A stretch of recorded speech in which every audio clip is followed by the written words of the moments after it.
عزوز سلام تنبصحكم زخبركم تعزبتي كما يتمسيون اللهم صوني 14 سنة استدلوا زيناتات وشتن وطان حزنا لكم قريبنا لنا نمكت لكم بخبر زعدم يرمياس قبر اللي بقدامنت استاتو اب زحلف سالستي بزتقبر مرمراتات 233 زيغاتات بكورونا ملكافهم كراغصن كلو 242 دما تفانيوم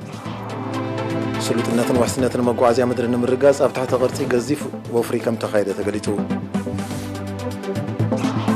اب ممحدار كباب بيمبينا بدبت مليا كباغلوت وصاي كوينا صلحت راهيا تصريغا منغست الجيريا نوعل سراح مع كان زينا فرانس 14 سريزو فرنسا غبصنا اب وفر زتكورن 4.6 بليون دولار سممع كتيمن چاينا سلسته سبات زحزت من كركور ناب هو كم اتونچف افريقيا حبريتا كاب مينستر طعنا اب زحلف سالستي اب موشبي ماكلا زوباتات ماكل دبوب غاش باركان دبوب قاي بحرن بسغبره ناي لابراتوري مرمراتات 133 زيغاتات بكورونا فيروس ملكافهم ترغاغيطلو كابزيوم 81 اب سمرازو ماكل 46 اب زوبا دبوب مالت 10 اب دقم حره 16 اب مندفره 4 اب عدخلا 2 اب عرزه 2 اب دواربا 1 اب سنعفه 1 اب كعتيت كمون 3 اب اديبارا زوبا غاش باركا 3 دما اب عسب زوبا دبوب قاي بحري توشبوم صنحهم إذا قمتيلون كله تفيروس ترقيبهم أب هوسبيتالات زوبا ماكل تعاقبهم كنكن كجبر لهم صنهم 240 كلتن زيغاتات حاويهم تفاني مالو بزي مسرت تقلال قطري بكورونا فيروس تلخفو زيغاتات كساب لومي 4981 بصحلو 4420 كابزيوم حاويهم استفانو 16 بموستفليو 545 دما جنا أب هوسبيتالات تعاقبهم زركاويهم منستر طعنا 14 سنة 2021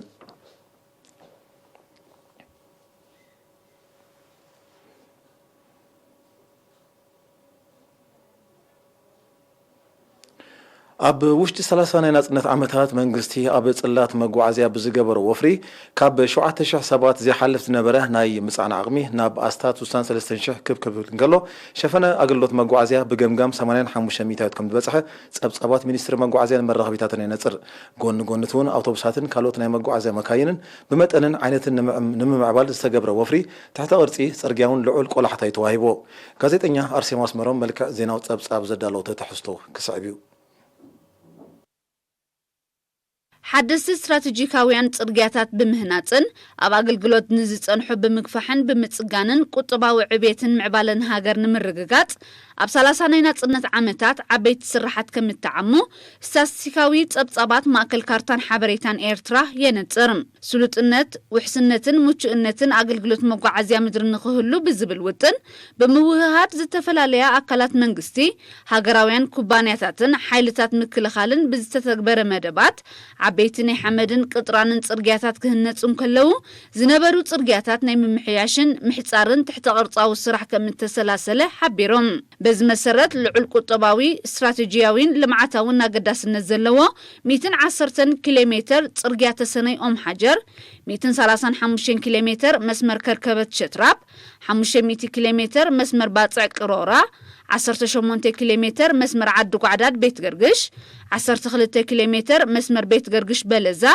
مسمر تسني اديبارا مسمر بارونتو مندفرا مسمر باصع نفاسي دقم حره مسمر باصع عسبن مسمر اسمر سرحان ناي متعرراي مغفحن بقطران ناي ملباطن مسرح بب مدرخوي تكبر كم زلو كفلت تخايلولام بزي كازي حدش صرغيا باصع عرفايلن عد قيح فورون اب درجه مززام كبصحن كله صرغيا اسمر عد وغري دوب اثيوبيا كمون 33 كيلومتر صرغيا مندفرا امن حيل مايمنه كمتزازمه زحبرت تصبصاب مسمر اسمر باصع نمحصارن مسفحن وطن كم زلو ارديوم كم وصيت نايزي اب تحت قرص صرغيا زتعمى ادمعي سراح اب زوباتات ماكل 93 عدتات اب زوبا دبوب 616 عدتات اب زوبا غاش باركا 264 عدتات اب زوبا عنسبا 283 عدتات اب زوبا سيميناو قيح بحري 111 عدتات اب زوبا دوباو قيح بحري 21 عدتات اغلغلوت صرغيا كرخبا انكلوا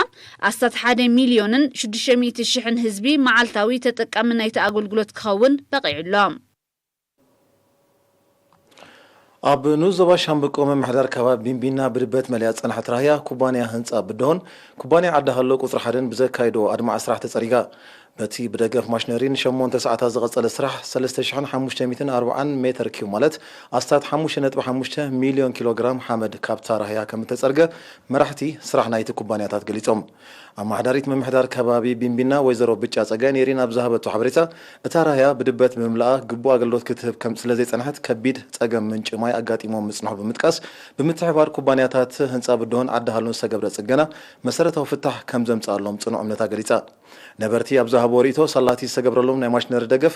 እቲ ስራሕ ኣብ ሓፂር ሰዓታት ብምዛሙ ምስጋና ብምቕራብ ነታ ራህያ ካብ ተመሳሳሊ ጸገማት ንምክልኻል ክከናኸነዋን ማይ ኳዕታታ ክፍውሱን ምዃኖም ኣረጋጊጾም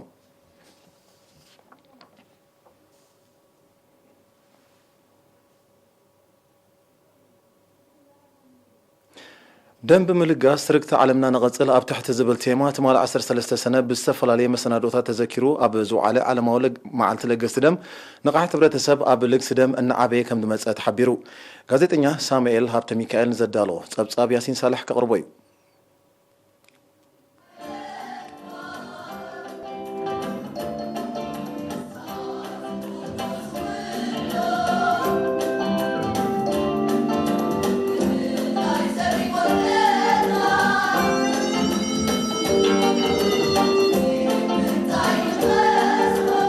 ንቕሓት ሕብረተሰብ ኣብ ልግሲ ደም እናበረኸ ስለ ዝመጸ ዋሕዚ ከምኡውን ስድራ ቤታውን ልግሲ ብኣተባባዕ ደረጃ ይውስኽ ከም ዘሎ ሃገራዊ ማሕበር ወለንታውያን ለገስቲ ደም ኤርትራ ብምኽንያት 14 ሰነ ዓለማዊ መዓልቲ ለገስቲ ደም ኣብ ዘውፅኦ መግለጺ ሓቢሩ ብመራኸቢ ብዙሃን ዝተገብረ ጎስጓስ ብዘሕደረ ጽልዋ ቁጥሪ ወለንታውያን ለገስቲ ደም እናሰሰነ ከም ዝመጸ ዝጠቐሰት መግለጺ ተበግሶ ኮማት ውልቀ ሰባትን ስድራ ቤታትን መደብ ተታሒዙሉ ብስሩዕ ከም ዝልግሱ ከም እተገብረ እዚ ድማ ኣብ ምውሓስ ቀረብ ደም ዝምስገን ኣበርክቶ ይገብር ከም ዘሎ ብምብራህ ኣብ 2020 ኣስታት 93 ሚእታዊት ካብ ጠለብ ባንክ ደም ከም እተማልአ ሓቢሩ እዚ ከምዚ ኢሉ እንከሎ ወከልቲ ሚኒስትርታት ሃገራውያን ትካላትን ማሕበራትን ኣብ ዝተረኸብሉ ዓለማዊ መዓልቲ ለገስቲ ደም ትማሊ 13 ሰነ ኣብ ቀጽሪ ሃገራዊ ባንክ ደም ተዘኪራ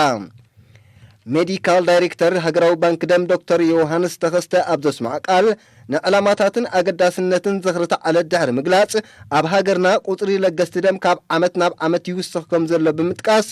ውሑስ ቀረብ ደምን ውፅኢት ደምን ንምርጋጽ ብመንግስቲ ዝግበር ደገፍ ክዓዘዝ ተላቢዩ ኣብ ሃገርና ኣብ 2002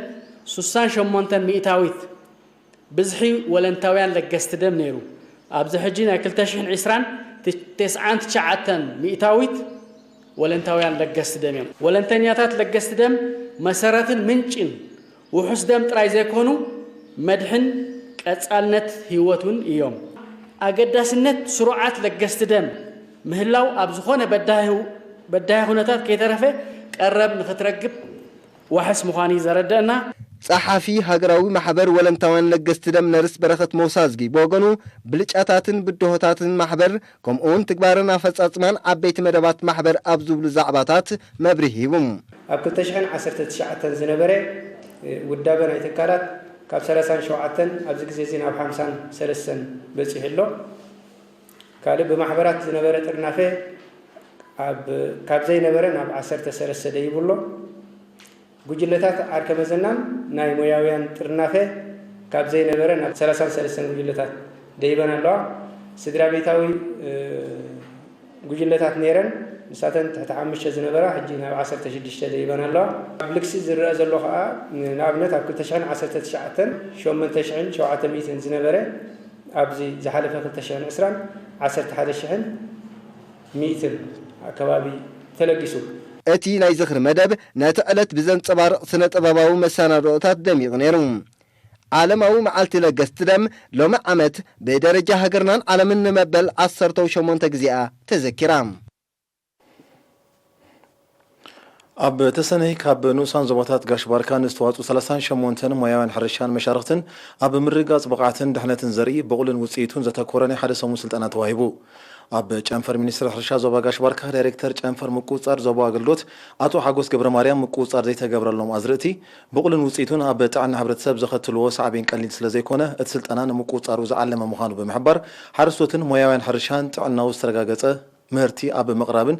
ምቁፅፃርን ብሓላፍነት ክሰርሑ ኣዘኻኺሩ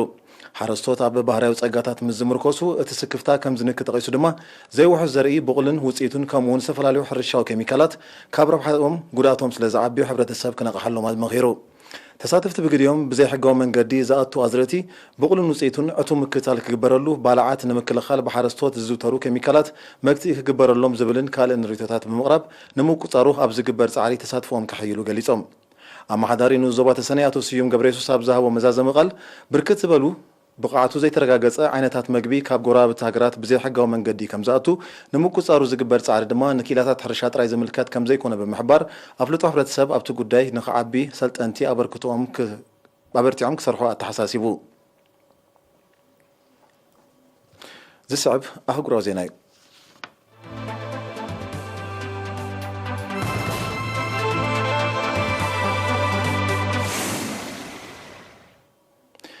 መንግስቲ ኣልጄርያ ንውዕል ስራሕ ማዕከን ዜና ፍራንስ 24 ኣብ ሃገሩ ከም ዝሰረዙ ኣፍሊጡ እቲ መንግስቲ ነዚ ስጉምቲ ዝወሰደ እቲ ፈረንሳዊ ማዕከን ዜና ኣብ ውሽጣዊ ጉዳያት ሃገሩ ምትእታው ከም ዝገበረ ብምኽሳስ እዩ ማዕከን ዜና ፍራንስ 24 ኣብ ልዕሊ ሃገርን ትካላትን ኣልጄርያ ተጻቦታት ከካየድ ከም ፀንሐ እዩ ሚኒስትሪ መራኸቢታት ኣልጄርያ ሓቢሩ ዘሎ መንግስቲ ኣልጄርያ ኣብ ዝሓለፈ ወርሒ መጋቢት ነቲ ማዕከን ዜና ብተመሳሰልቲ ተግባራት ኣጠንቂቆ ምንባሩ ጸብጻባት የረድኡ እቲ ማዕከን ዜና ኣብ ኣልጄርያ ነፃን ምዕሩይን ፈነው ከካየድ ከም ፀንሐ ብምሕባር ነቲ ዝተወስደ ስጉምቲ ኮኒኑ ኣሎ ሓያሎ ማዕከናት ዜና ምዕራብ ኣብ ውሽጣዊ ጉዳያት ዝተፈላለየ ሃገራት ብምእታው ፀጥታዊ ፀገማት ከም ዝፈጥራ ክግለጽ ፀኒሑ እዩ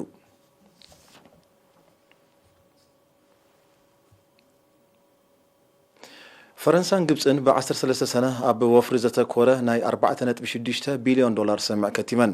እቲ ወፍሪ መስመራት ህዝባዊ መጓዓዝያ ከምኡውን ተሓዳሲ ፀዓት ንምህናፅ ምዃኑ ሚኒስትራት ፋይናንስ ክልቲአን ሃገራት ኣፍሊጦም እዚ ካብ 2021 ክሳብ 2025 ዝህነፅ ትሕተ ቅርፅታት ኣብ ምምዕባል ጽላት መጓዓዝያ ምድርን ምውሓስ ቀረብ ፀዓትን ግብፂ ኣገዳሲ ተራ ከም ዝህልዎ ኣብቲ ስምዕ ተጠቒሱሎ እዚ ናይ ወፍሪ ስምዕ ኣብ መንጎ ክልቲአን ሃገራት ንዘሎ ኩለ መዳያዊ ዝምድና ንምድንፋዕ እወት ኣበርክቶ ከም ዝህልዎ እዩ ዝግለጽ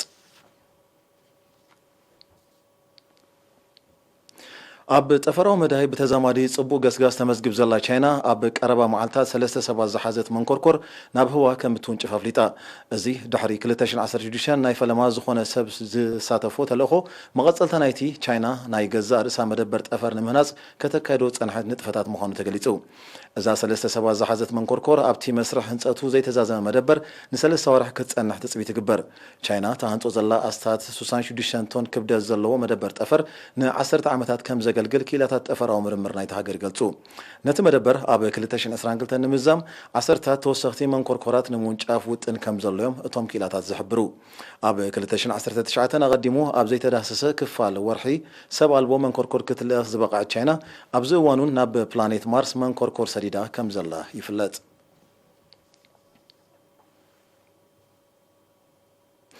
ባይቶ እስራኤል ማለት ክኒሰት ትማሊ 13 ሰነ ኣብ ዝወዓሉ መጋባያ ሱሳ ብ59 ብዝኾነ ድምፂ ነቲ ብልፍንቲ 8 ሰልፍታት ዝተመስረተ መንግስቲ ናይቲ ሃገር ኣጽዲቆ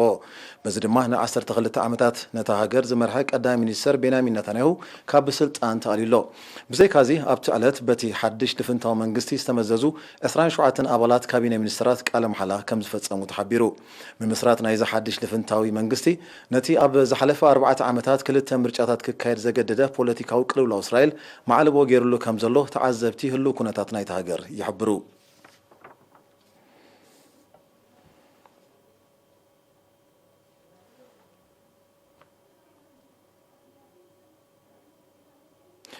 መንግስቲ ሩስያ መሊሱ ናህሪ ንዘርኣየ ለበዳ ኮቪድ-19 ንምቁፅፃር ተፋኺሱ ንፀንሐ እገዳታት ዳግም ናይ ምጽናዕ ስጉምቲ ክወስድ ከም ዝጀመረ ተሓቢሩ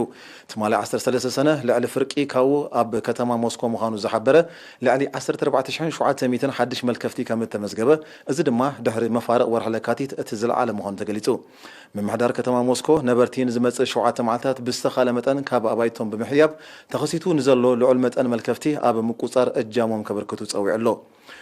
ጎኑን ተፋዊሱ ጸንሐ ቅጥዕታት ምንቅስቃስን ማሕበራዊ ምርሓቅን ዳግም ናይ ምጽናዕ ስጉምቲ ከም ዝወስድ ዝሓበረ መምሕደር ናይታ ከተማ ባራት ኣብያተ ምግብን መእከብ ኣዳራሻትን ክሳብ 20 ሰነ ድሕሪ ሰዓት 11 ምሸት ኣገልግሎት ከም ዘቋርጽ ኣፍሊጡሎ ብኻል ወገን ኣብ ሕብራት መንግስታት ኣሜሪካ ጠቕላላ ቁጽሪ ብኮቪድ-19 ዝተለኽፉ ናብ 33.5 ሚልዮን ከም ዝበለ ናይ ዝሞቱ ቁጽሪ ድማ ናብ 600,000 ከም ተጸጋግዐ ተሓቢሩ ኣብታ ሃገር ልዕሊ 308 ሚልዮን ብልቃጥ ክታበት ተዓዲሉ ከም ዘለኳ ይሕበር እንተኾነ መጠን መልከፍትን ሞትን ግን ዛጊት ከም ትጽቢት ዝተገብረሉ ከም ዘይነከዩ ዝሕበር ኣሜሪካ ብደረጃ ዓለም እታ ዝለዓለ መጠን መልከፍትን ሞትን ዝተመዝገበላ ምዃና ይፍለጥ ዜናን ምዛም ኣርስታት ከዘኻኽረኩም ኣብ ዝሓለፈ ሳልስቲ ብዝተገብረ መርመራታት 133 ዜጋታት ብኮሮና ምልካፎም ክራገጽ እንከሎ 142 ድማ ተፋንዮም ስሉጥነትን ወሕስነትን መጓዓዝያ ምድሪ ንምርጋጽ ኣብ ታሕቲ ቅርጺ ጽርግያ ገዚፍ ወፍሪ ተኻይዱ ኣብ ምምሕዳር ከባቢ ቢንቢና ብድበት መለያ ካብ ኣገልግሎት ወጻኢ ኮይና ጸንሐት ራህያ ተጸሪጋ መንግስቲ ኣልጄርያ ንውዕል ስራሕ ማዕከን ዜና ፍራንስ 24 ሰሪዙ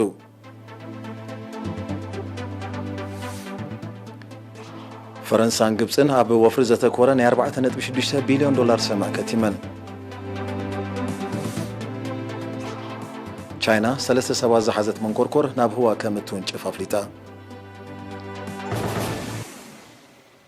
ዜና ኣብዚ ፍጸም ብሩኽ ምሸት